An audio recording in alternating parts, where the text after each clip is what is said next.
Hi Sagittarius, this is your August forecast for 2020. And the first thing I did is I used the Mist of Avalon's Oracle cards. And we drew the talisman, okay? And pretty much you're feeling blocked in some way. You feel like you have no art, no creativity, no passion for living. And that's always a bad place to be. You've got to look at what's blocking you and, get rid of the things that are no willing working because you can create the life that you want, but you've got to take the steps to get you there. And that means to leave behind the conditioning of the ancestors, of your parents, of all those who have walked before you. You have got to just get rid of that conditioning and move forward in creating the life that you want.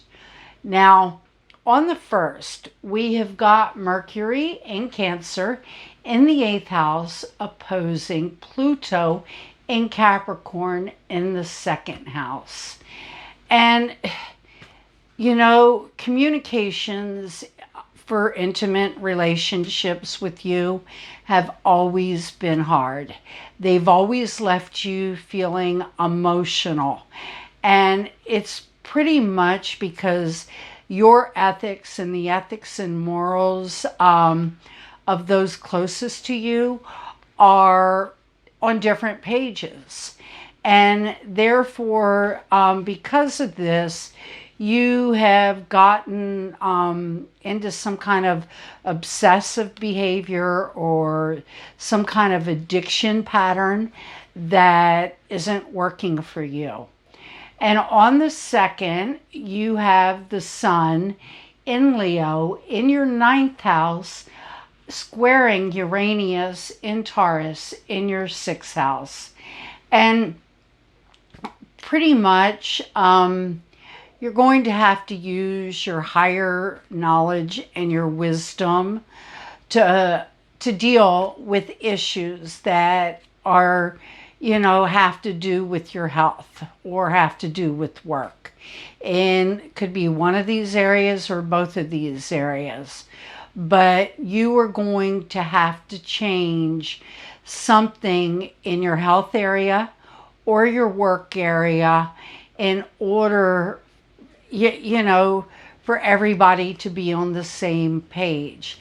Your higher wisdom is there. But, again, you've got to make changes with your health in order for, and this, in order for everything to turn out the way you want it to. Now, on the 3rd, we've got a full moon in Aquarius.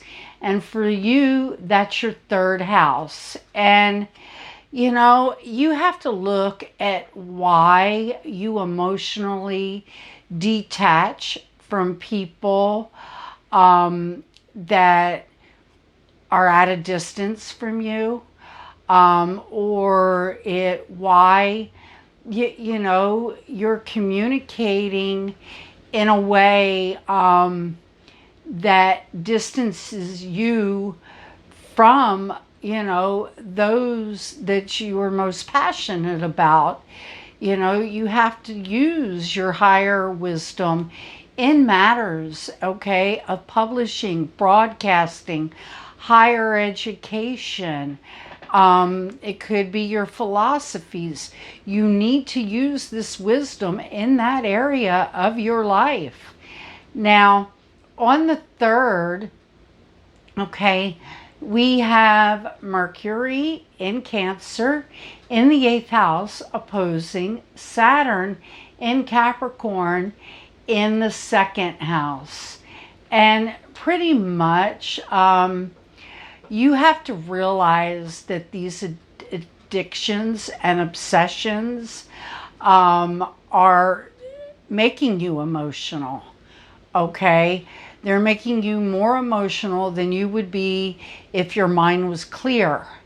And because of this, it's leading to power struggles, with others over ethics and morals that you may hold right now because you were letting these obsessions overtake you, or you were letting these substances overtake you. You have to, these addictions and obsessions are what's making you emotional, and you have to come to realize they're not benefiting you in a healthy way. Now, on the 4th, we have Mercury moving into Leo in the 9th house. And pretty much you're going to have to use your knowledge and your wisdom with your children, and it may be in your dating life or in your creative endeavors, because you're trying to get something out there, whether you're talking to, you are talking naturally, but you're very passionate about this subject, and you're going to have to do it in a way that you use your philosophies and your higher mind with those that you're dating or your children or in your creative endeavors, because this is the only way that they're going to work. Now, on the 7th, we've got Venus in Cancer moving into the 8th house. And you're really going to start to look at the scars left on you by love. Because these emotional scars are why you turn to these obsessions or these addictions. And you need to recognize what these scars are and the patterns, so you can break the addiction or the obsession that you may have in love and with your emotional matters. Now, on the 13th, we have Mars in Aries in the 5th house, squaring Pluto in Capricorn in the 2nd house. And pretty much you're going to have to look at your actions with your children or your dating life or in your creative endeavors. And you're going to have to transform these and look at the morals and ethics you have been portraying, because something here needs to be stripped away and changed for the better. Because the people you're dating or your children are just not happy with your ethics and the morals that you're portraying, and that's okay, because we're all going to have differences, but you need to find a way that brings them back close to you. Now, on the 15th, we have Uranus in Taurus in the 6th house, and it's retrograding. And all I can say is you've been through a lot of changes in your work life, or it could be your health. You've been through a lot of changes there. Well, now all these changes with Uranus going retrograde, you're going to be able to just balance these changes a little bit and look at what changes you have made and what's working and what's not working, and change things from there that are going to be for your higher good and your betterment. Now, on the 16th, we have Mercury in Leo in the 9th house, trining Mars in Aries in your 5th house. And, you are creating, you're communicating, okay, your knowledge and wisdom, whether it be through publishing or advertising or higher education, or through just, your philosophies. You are going to be sharing this with your children, and you're going to be taking action about it with your children, about choices that are being made, or to those that you're dating, and about the choices that you're making, in these areas of your life. Or it could be that you're, communicating your wisdom, and your knowledge in one of these matters to help promote your creative endeavors. But you are going to be, communicating your knowledge and your wisdom in taking action with it in some type of fifth house action, which would be with your children. I mean, because you want a new beginning with your children. And I mean, and the only way that you're going to get this new beginning with your children or in dating or in your philosophies is by voicing it in some ninth house matter. Now, on the 18th, we have got the sun conjunct the moon in Leo in the ninth house. And happy new moon to you too. And basically, you're going to be, again, using your knowledge and your wisdom to have some type of new beginning that you want in advertising, publishing, broadcasting, higher education, or in your philosophies. There is a new beginning there, but now you've got to get it out there in this manner, so that you can share it with others. Now, on the 19th, we have Mercury in Virgo in the 10th house. And, you're thinking best about, you're thinking, how can I put this? Virgo in the 10th house. Okay, you're thinking about how to use your power in a way that is going to help heal others, okay, and yourself, because you need to heal this situation. And you've got to think about how to use your knowledge and your power in a wise way that helps to heal. Then on the 22nd, we have got the sun in Virgo again in the 10th house. And pretty much you're shining your light on how things, how you need to heal and how you need to use this power in order to heal everything that's been going on in your life again. And, you're going to have the next 30 days, 31 days with the sun being in Virgo to show and shine the light in this way. Now, on the 24th, we have got Mars in Aries in the 5th house, squaring Saturn in Capricorn in the 2nd house. And your children, the one you're dating, or a creative endeavors, they're being hard on you right now. And it's because of your ethics and your morals.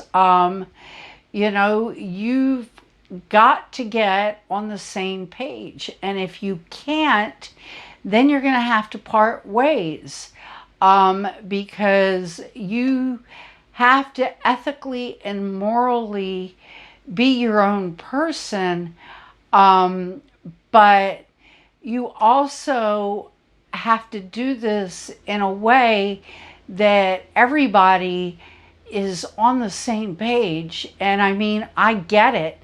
Ethics and morals are a hard thing.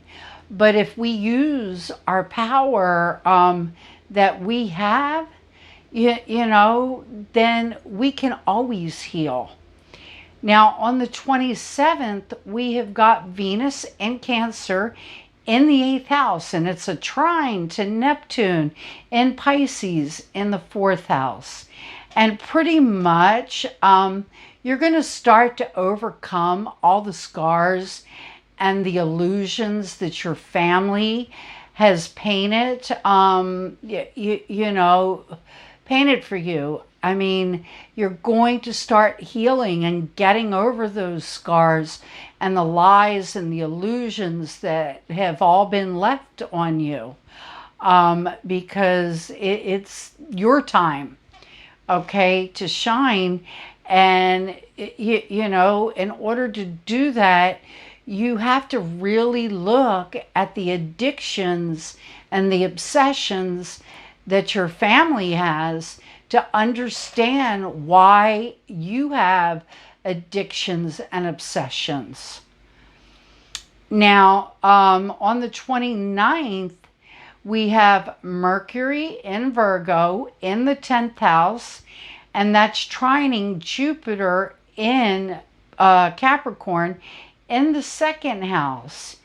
And, by using your power to heal yourself, your ethics and your morals are going to start to change, as well as it's going to help increase your finances, because people are going to see that change in you, and they're going to see that ethically and morally, that you're getting grounded, okay? You're no longer, just doing things that you want to do without thinking about other people. I mean, you're now communicating in a way that you have thought out before you speak, to your family. And then it's going to help increase that, how can I say? You're going to start communicating your power, and you're doing it in a way that can heal, the ethics and moral clashes that you've been having. And when you do that, it'll also help to increase your finances, because your creativity will return. Now, Sagittarius, if I could say anything for you this month, stop being held back, okay?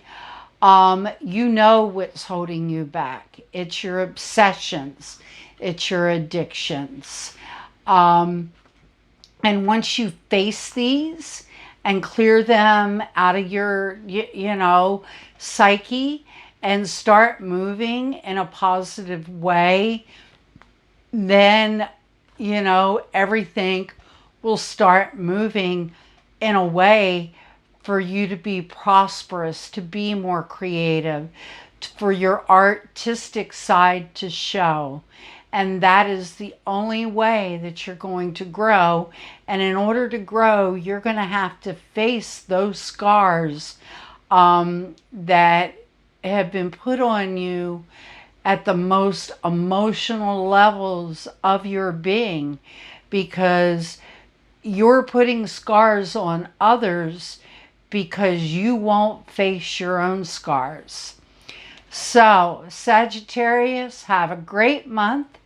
I love you, and I'll see you in September. Bye-bye.